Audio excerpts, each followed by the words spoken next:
Hey, Danny here. Welcome to my vlog. And this is Project Z Moto, or Moto Z6.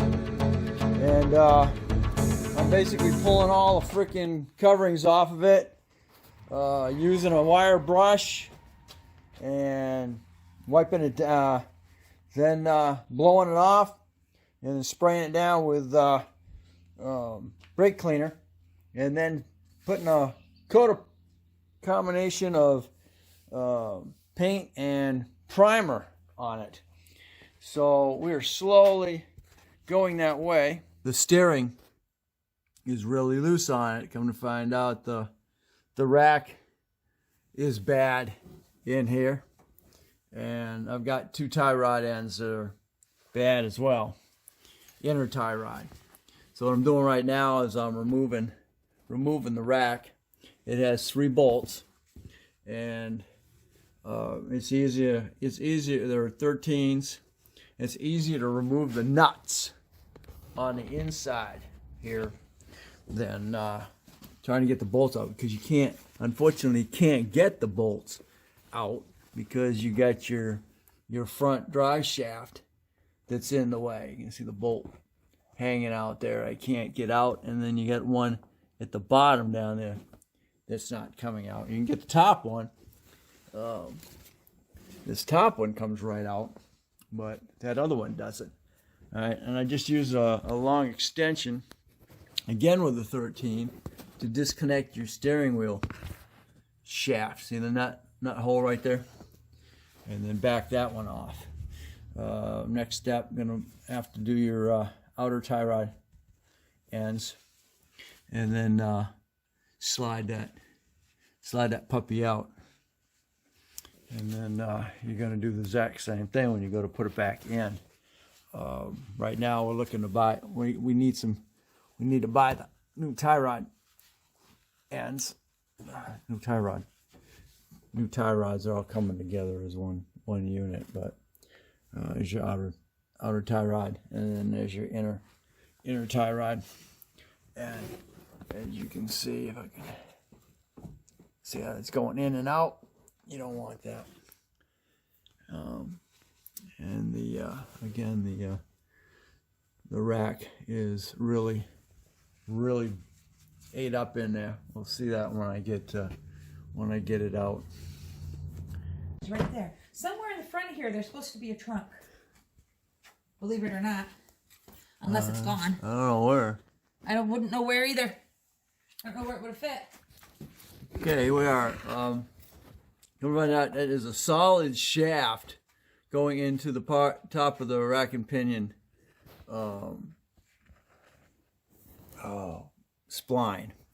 So what I wound up doing is pulling the 2 bolts on both sides of the steering rack here, and then you can drop it down, and that frees up enough to clear the that rack brace. I may have to pull something else here to even go further.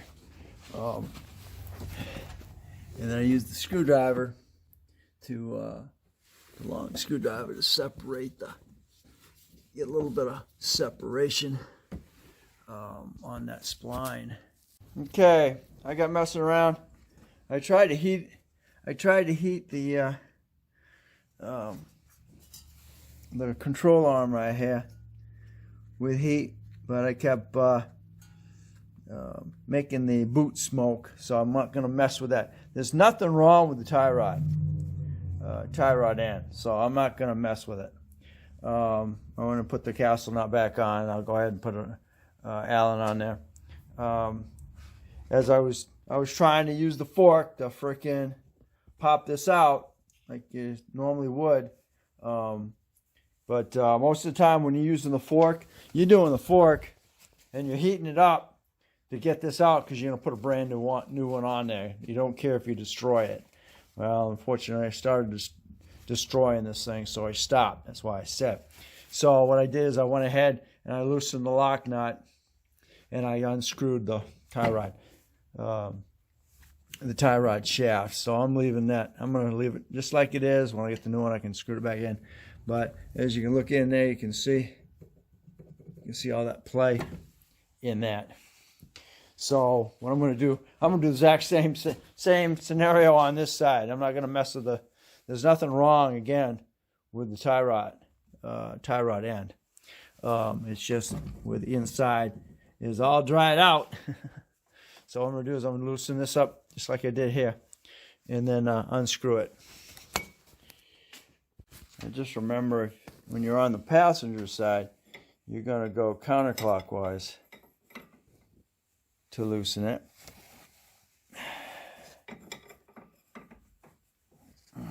And on the driver's side, it's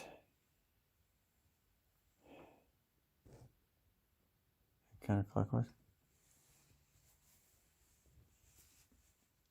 Yeah. Or, yeah, counterclockwise. Okay, counterclockwise. To loosen it as well. Okay, I use a that's an 18. They're using 18s on that lock nut. I sprayed it with liquid wrench. Now you use a 14 on the inner tie rod.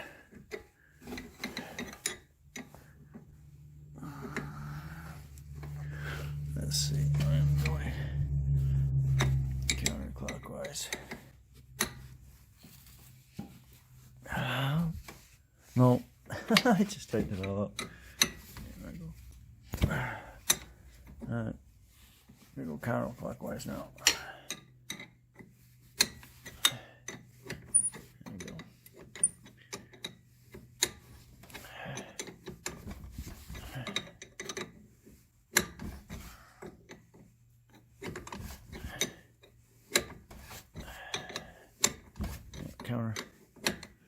Counterclockwise.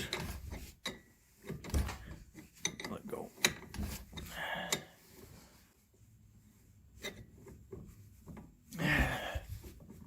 Alright, it's hard to do with one hand. Okay, here we are. Now, this is your steering rack, as it's called. And what we have is really loose tie rod ends. And we had a really loose rack. Well, come to find out, the bushing was pushed all the way out here, and same on that side. So of course, now you've got all this freaking play in here. See it go up and down? That's because this bushing is not in there. So by shoving this back in there, I'm going to clean that up really good, because I'm sure it's got a lot of dirt in this grease. By sliding that, okay. Now what I did is I put I got a 3/4, and I put it over the actual rack shaft, and then I had 1.5 inches that I went with over the actual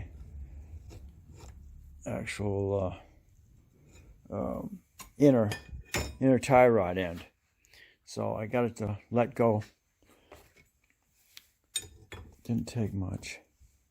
You're going to see it's turning. I'm going to see here in a second.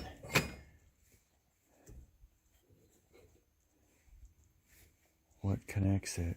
Are these identical? Are these identical racks, or are they not?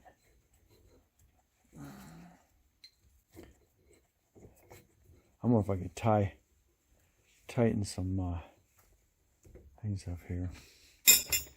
No, they are identical. They sure are. Yep, they're identical. Okay. I didn't think they were, but they are. So it does screw in. All right. So that answers that question. So they're not different tie rod ends. They're going to be the right tie rod ends. And that one actually will fit. So it's going to deal with tie rods. Oh man. Well, I guess I was wrong in that. I guess it's just it's some sort of a seal, I guess, on that side of the house. But because as you can see how it's actually going up and down in that. It's really wasted. Where this one here, you can't move that, and you can't move that shaft either. So it's just because this is in there, it helps it, but it's not gonna keep it like I thought it was going to. So I'm gonna go ahead and put the new one in.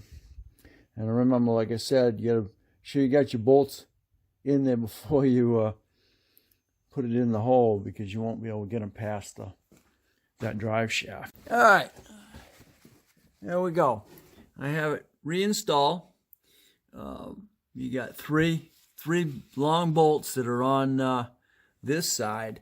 Now you do have a shorter long bolt, and then you have 2 bolts on the other side.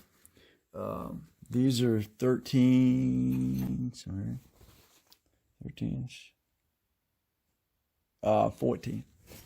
These are 14s, right? No, wrong one. Wrong wrench. Yeah, they're 13. These are 13s, and then you've got 2 that are on the bracket that's holding that shaft right here, and those are also 13s. So you got 1, 2. So you got a total of 5 bolts that are holding that in. Everything's accessible. That's the nice thing about not working on a car. Little different scenario.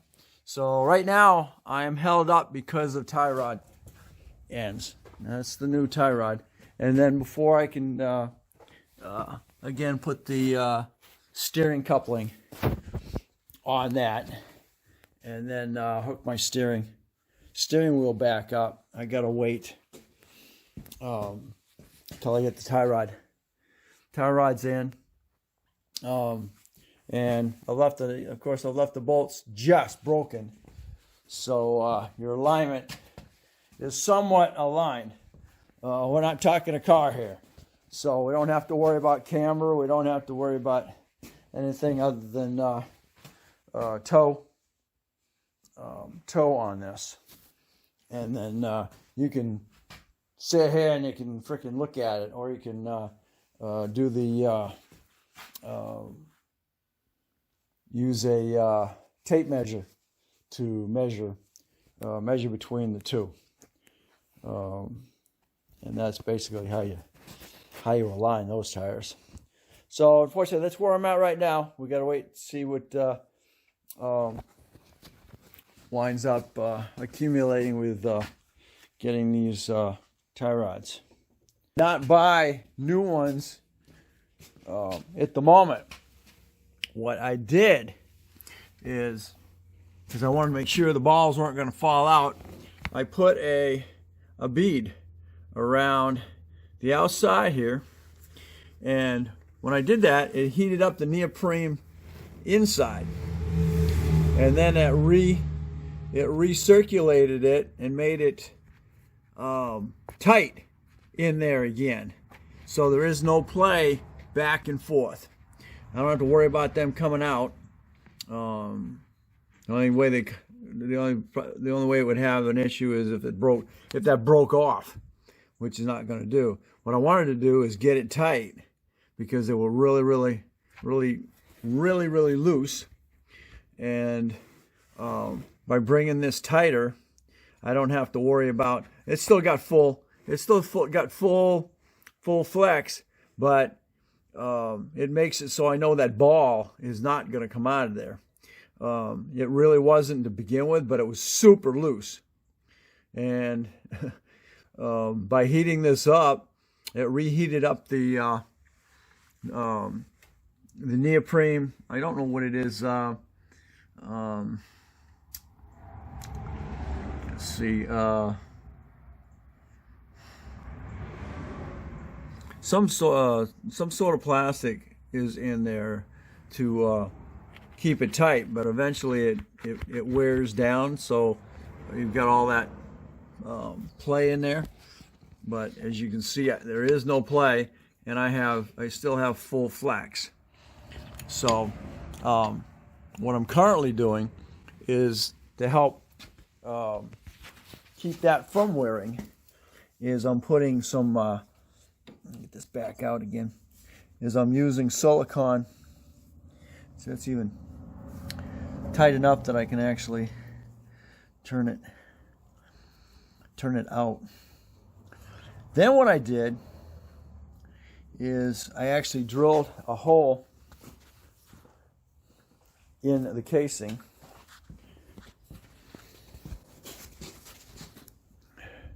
See, I actually drilled a hole in the casing that I can punch grease into. What you need to do is add a. I just got to add a grease fitting to it. So that's where I'm at. You're not gonna see the grease fitting, because it's gonna be under the boot. So that's what I'm gonna do right now. Is I'm gonna add a grease fitting to that. What you have to do is drill it out big enough for the grease fitting to go in there, and then punch some grease in there, and that'll help that neoprene. I believe it's neoprene rubber seal in there to do what I needed to do. But there's my finger away. Okay, there's a close-up of I welded around the outside of it to make sure that ball doesn't fall out. All right, I'm finally at that point. I got my bolt, got my U-joint finally hooked up in there. It's in there, okay. And what I had to do is I had to pull it off of there's a spring-loaded piston right here, and it wasn't letting me drop it down on that. So now I got my bolt. Go in there, in between the thing there. Hard to do with one hand as usual. And I haven't got my freaking other phone up, or the other camera up. So I'll get you in there. Get somewhat started. A long extension with what was this? 13, that's right.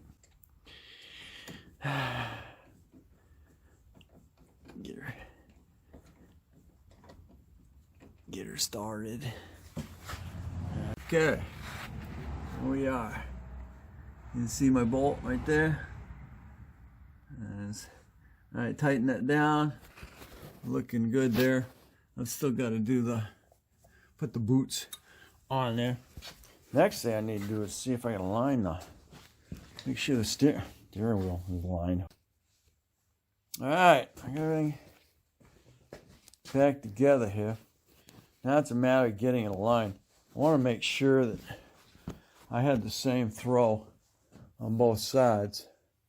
So I spun the steering wheel all the way to the right. Then I took my tape measure and tried to find something that was solid. And this is it. This factory set. So I measured that along with the back guard, and it came out with 6 inches. This one here, same way, and I went from there over here and I got 10 inches. So then I went ahead and spun it all the way to the left as far as it would go, and then I measured it again. And lo and behold, that's a 10. And this is a 6. The garb looks rather straight, so I went with that. Hey, if anybody knows why those bushings on the inside keep moving around with it, I brought the steering wheel back to my middle where I had it. I believe that's the bottom of it, just like that. And these are now cocked to the left and right. I think I got one more. More turn. I got one more turn this way. Want to turn up? Okay. I think your steering wheel is supposed to be like that. Your handles are up and the grips are up there. So again, I measured that, and I got 8.5 here, and I got 8 here. And if you look at the wheel compared to the body, you can see it's definitely turned in. And if you look at this one, it's definitely turned out. So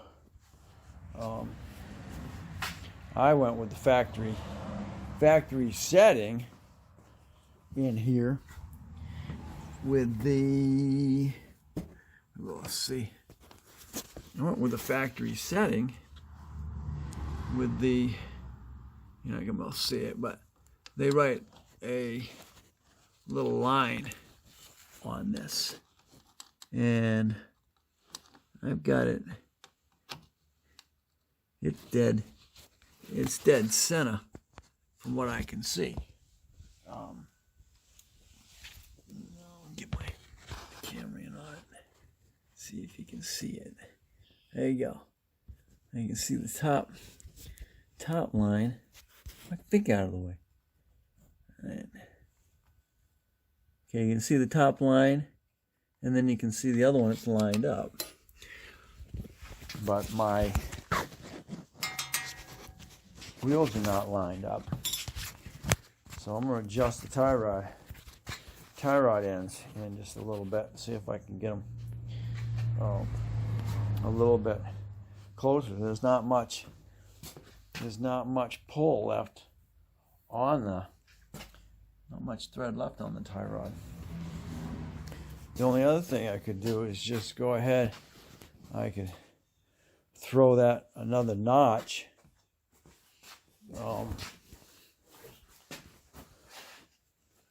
Throw that another notch so these are straight instead of playing with the tie rod end, but I think that will throw off my turn a little bit. Okay, I'm back.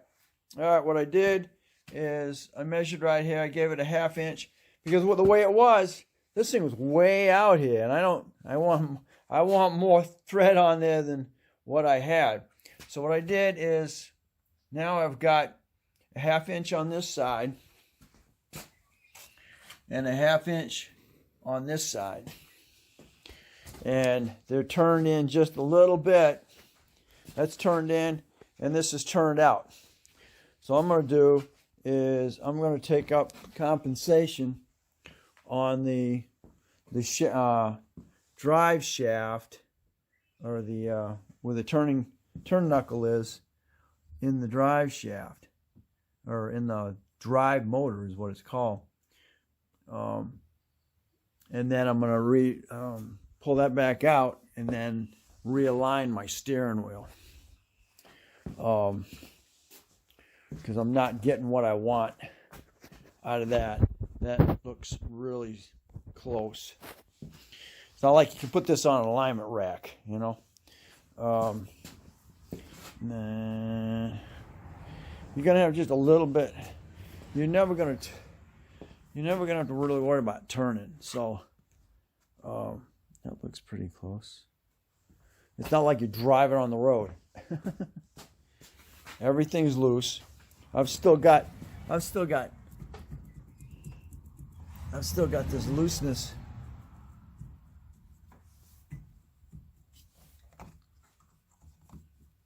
What happened here? Ah, no way. Okay. I'm gonna play a little bit.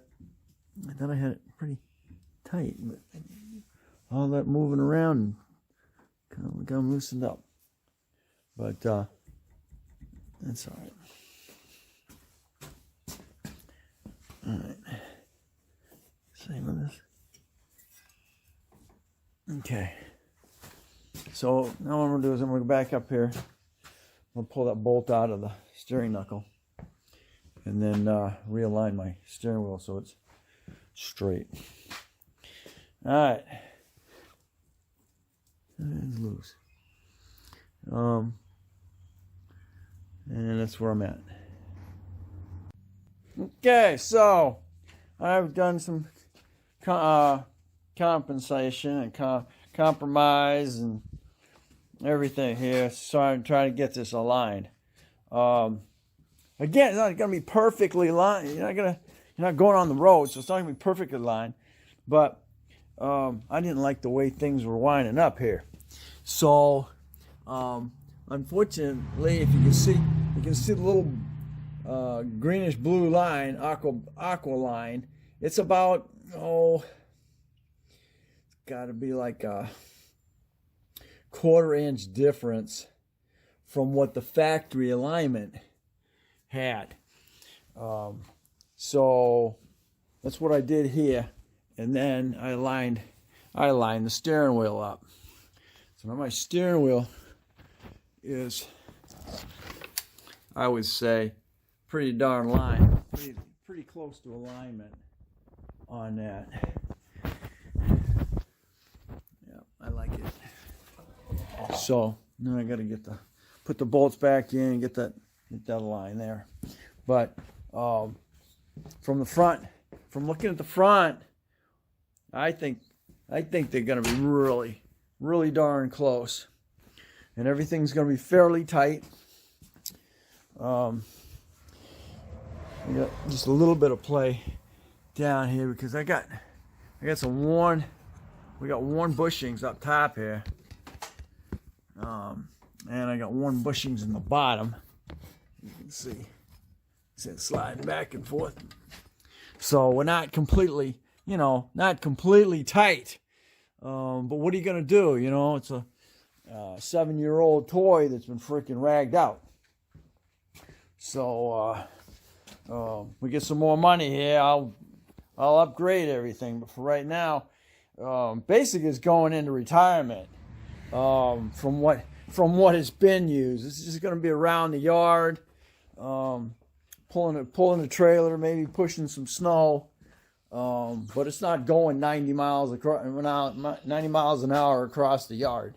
So that's basically where we're at. I finally got, so I just got to finish up on that, and then I'm gonna get in here and get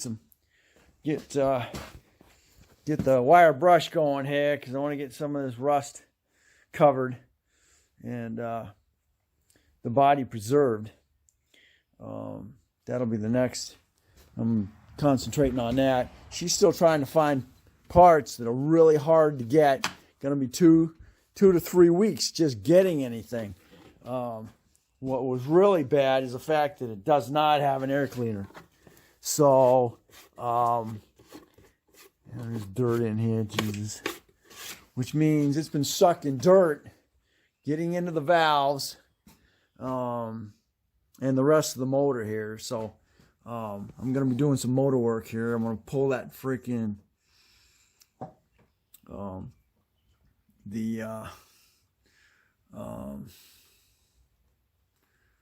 oh, come on. I'm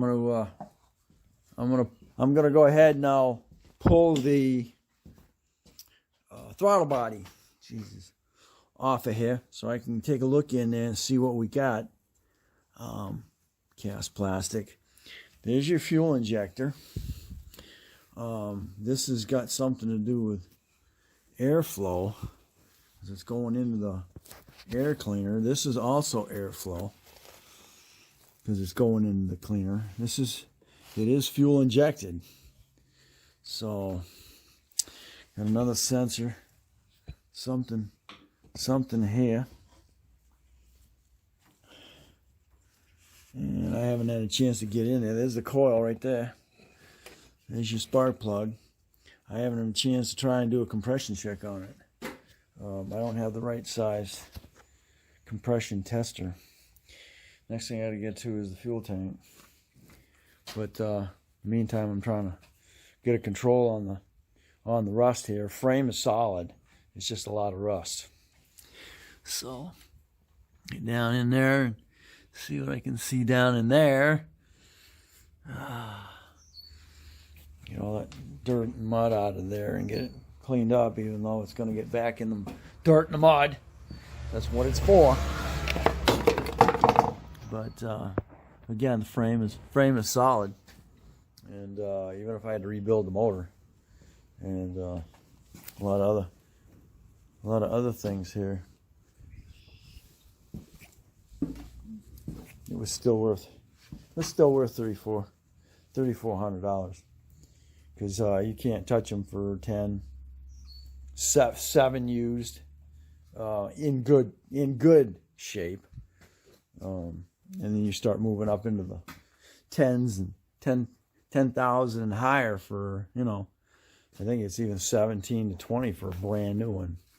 So anyway, she is a chitty bang bang, and we'll get it back up to speed and have some fun, So there we go. Thanks for watching. Don't forget to comment, subscribe, definitely share, and just go back through it. You hold that with that's a 9/16 there, and this one here is, I was using a 3/4 on that. That is a 10. My extension. That's a 10 millimeter in there, right? 11, 13 actually. Yeah, it's a 13. 13 in there on your steering knuckle. I gotta get the boot back over that and get it zip tied and keep the dirt out. Those are now tight. And then I've got to tighten that up. Where's my, oh, that's a 13 too, isn't it? Yeah, it's a 13 too. Where's my electrolyzer there?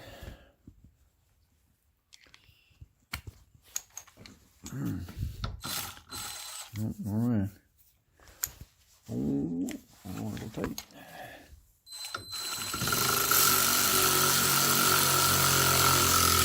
Yo.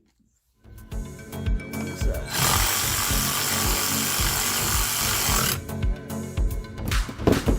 Sweet. Mr. Adjuster here.